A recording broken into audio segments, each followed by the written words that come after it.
నమస్కారం అండి. మాటీ మంత్రంలో నేను మీ మాధవి. మిమ్మల్ని ప్రేమించే వారి దగ్గర ఒదిగి మాట్లాడండి. మిమ్మల్ని ద్వేషించే వారి దగ్గర ఎదిగి మాట్లాడండి.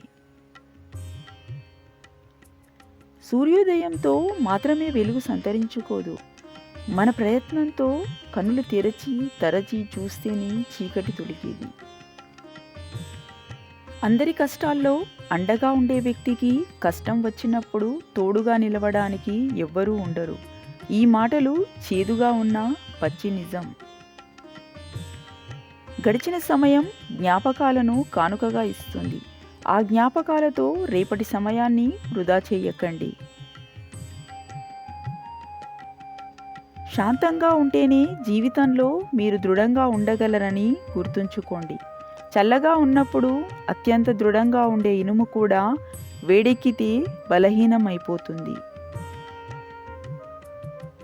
ఒంటరిగా 100 కేజీల బరువుని మోయగలం, కానీ ఒంటరిని చేసే ఒక్క జ్ఞాపకాన్ని కూడా మోయలేం. అవసరం తీరిపోయాక నిన్ను వదిలి వెళ్ళే స్నేహితులు, సంపద ఉన్నప్పుడు మాత్రమే ఉండే బంధువులు, డబ్బులు ఉన్నప్పుడు మాత్రమే నీతో ప్రేమ నటించే బంధం, ఇలాంటి వారితో జీవించే బదులు ఒంటరిగా జీవించడం ఎంతో మేలు. మూర్ఖులతో ఎప్పుడు వాదన పెట్టుకోవద్దు. ఎందుకంటే వారు ముందు మిమ్మల్ని వారి స్థాయికి దిగజారుస్తారు. ఆ తర్వాత వారికున్న అనుభవంతో మిమ్మల్ని ఓడిస్తారు. నిన్ను పట్టించుకొని వారి ముందు కన్నీరు కార్చవద్దు.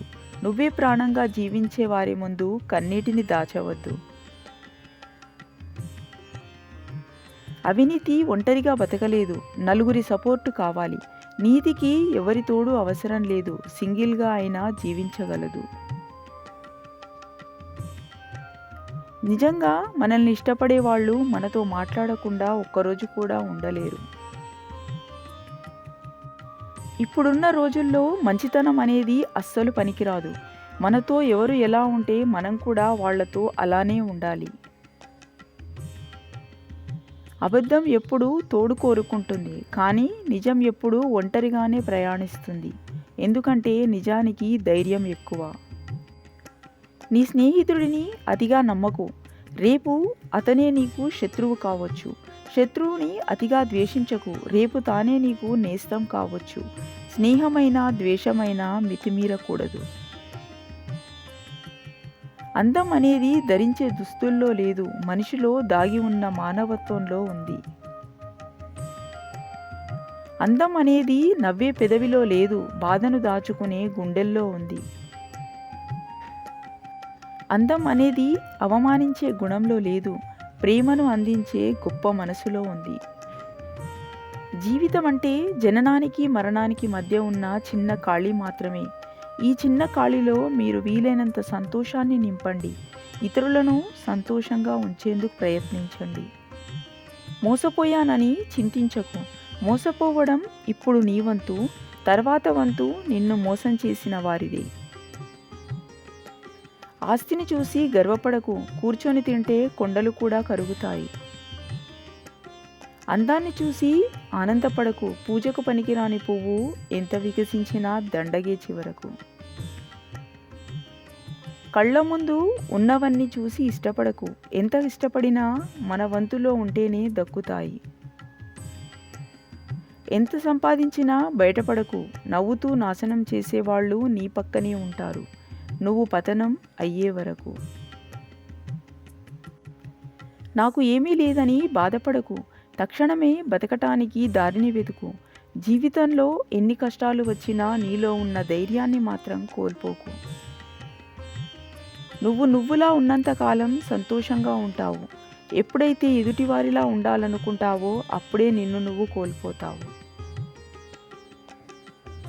ఆడపిల్ల లేని ఇల్లు, చందమామ లేని ఆకాశం ఒక్కటే. అందుకే ప్రతి ఇంట్లో వెన్నెలలా ఒక కూతురు తప్పనిసరిగా ఉండాలి. నటిస్తున్నారని ఒకసారి తెలిసిన తర్వాత ఎంత నిజాయితీగా ఉన్నా కోల్పోయిన నమ్మకాన్ని తిరిగి పొందలేము. మనుషులు ఎదురుగా ఉన్న చిన్న సీసీ కెమెరాను చూసి భయపడతారు, కానీ భగవంతుడు అన్నిటికంటే పెద్ద సీసీ కెమెరా అనే విషయం మర్చిపోతారు. ప్రపంచం నిజాయితీపరుణ్ణి ఏడిపిస్తుంది, నిందలు వేసే వారిని నవ్విస్తుంది, మాటకు కట్టుబడి ఉండే వారిని అవమానిస్తుంది, మాటలు మార్చే వారిని గౌరవిస్తుంది. ఎవరి స్నేహం కోసమో ఎవరి పరిచయం కోసమో మనం వెతకాల్సిన అవసరం లేదు. మన వ్యక్తిత్వం మంచిదైతే, అది వాళ్లకు నచ్చితే వాళ్లే మనల్ని వెతుక్కుంటూ వస్తారు. రాతలు బాగుంటే నీతులు ఎన్నైనా చెప్పవచ్చు. గెలిచినవాడు సోది చెప్పినా చప్పట్లు కొడతారు, ఓడినవారు మంచి చెప్పినా సోది అంటారు. ఎప్పుడైనా జీవితంలో నువ్వెంత అనేవారితో కంటే నీవే అంత అనేవారితో జీవితం చాలా సంతోషంగా ఉంటుంది. ఎప్పుడైనా కష్టాల్లో ఉన్నవారికి మన వంతు సహాయం చేయండి. మీ యొక్క అమూల్యమైన సమయాన్ని కేటాయించి ఈ వీడియోను చూసినందుకు ధన్యవాదములు.